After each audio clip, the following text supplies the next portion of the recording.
So you want my audition to be your first episode? Yep. Without any practice with these new lines? Yes. Did your parents mistake you for a slinky? The Kinect or the Reject? I sift through many comments throughout the day, and most of them complain about the Kinect. They talk about how it's an abomination, how it sucks, and how it's just an unnecessary peripheral. But wait, just how long has our interaction with video games been pretty much the same? I mean, controllers have butted many buttons throughout the years. We've got a lot more now, but the general interaction has stayed the same. I hit a combination of buttons and I get an action on screen. There's nothing different than the SNES. So I wonder, why then do people complain about any attempts at innovation while simultaneously complaining that not enough change is taking place? Doesn't really make sense. Now, I have no energy on a daily basis. I used to play sports almost every day of the week, in addition to being a full-time student. So when I came home, the last thing I would ever want to do is wave my arms around like the flamboyant member of the Village People. If the Kinect means that every game will have these avid motion controls, then I'm going to have a massive problem. I mean, this is just speculation at this point, but I'd like to counter-speculate that developers will develop for the standard controller as well as motion controls. I mean, I've played the Xbox with a broken arm twice and a broken hand twice, but I don't think I could do the same if it was all done through the Kinect. I mean, would developers be willing to invoke the wrath of internet lynch mobs so that they could isolate people with things like speech impediments or mobility issues? I don't think they would. I think they'd always, try to help include them in the video game community. Well, what good then is the Kinect if we'll always have the option to use standard controllers? To answer this, we need to think back to when we were kids. What was every kid's dream for video games? I mean, it's virtual reality for me, at least. I know I used to imagine how phenomenal Oblivion would have been if I could have gotten a three-dimensional experience. Though I decided simulating touch and smell would be difficult for companies, I at least wanted to feel like I was really a part of that atmosphere.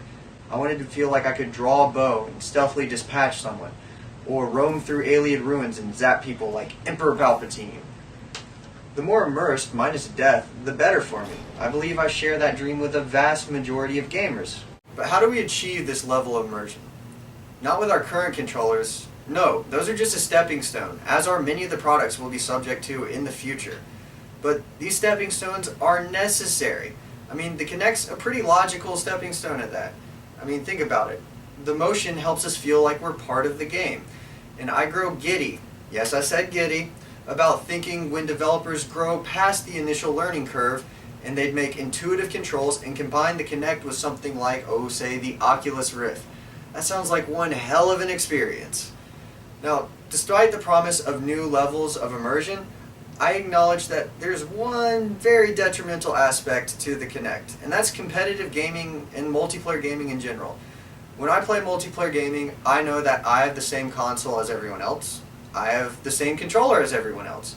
And I even have the same game as pretty much everyone else. So, in an environment that wonderfully gives the competition of athletics, while simultaneously trading fitness for finesse, the Kinect could prove to be a huge problem. Get that out of here! Another thing that many people seem to be complaining about is the Kinect's camera. The Kinect will be attached to the Xbox, which does not have to connect to the internet once every 24 hours. It only has to connect to the internet if you wish to play online games. As far as single-player offline games, you can connect once to install it to your hard drive. Outside of that, you're free to do whatever you damn well please. Now, since it's always attached to the internet, we must wonder about the disturbing aspect of having a camera spy on us.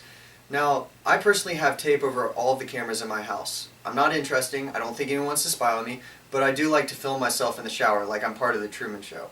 And I don't think there's enough Clorox to help you unsee what happens in there if you ever get that image. Is this a problem? Perhaps. However, if it is, then we are very slow to rise because this has been around for a long time. There's a camera on every Mac, every laptop, every phone, and even the ever more prevalent smart TV, which is always connected to the internet. Every single one of these products is connected to the internet. They're designed that way. Don't like it? Then cover it up like I do. I don't want everyone sitting there going, "Wait, I don't want to do it. It takes too much effort. It should do what I want it to automatically." I mean, we want it to be convenient for us, but not at the cost of holding back innovation. It's a small price to pay for us to get something better in the future, and I say maybe bear with it. If it becomes more of a problem and starts intruding on your life, then raise your voice. Make a suggestion. Make an actual idea or throw something to the company that they can use. Don't just slink around in the forums like some type of ghoulish anglerfish and complain to everyone else. I mean, try to improve the system. Change can be concurrently exciting and unnerving. The promise of a bright and shiny future is dangled in front of us, but there's never any guarantee we'll achieve these new levels of immersion. Now, we can try to strive for them and reach something that we've never before seen that can completely revolutionize our experience, or we can stick with what we have now. It's already a good system and has millions of followers worldwide. I mean, motion controls so far have been pretty shitty. I'm not gonna lie, it's not good. They may not be the future, but they are a step in the future no matter how bad they've been in the past. I feel like we need to give them a chance, just a chance, before we can condemn them and the companies that make them to hell. I don't mean a chance as in, let's look at the Kinectimals. Holy shit, that game was awful. I'm sorry, it was just a terrible game. It's a transitional game.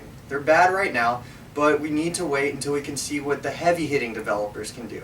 The ones like 343, Bungie, Ubisoft, Bethesda, and even Valve. That was the last take. That was so close to perfect. What the fuck?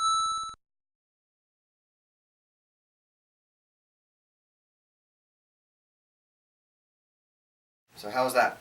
Good. We're looking forward to seeing you in the future as our central piece, but we'd like to see more of your personality in future videos.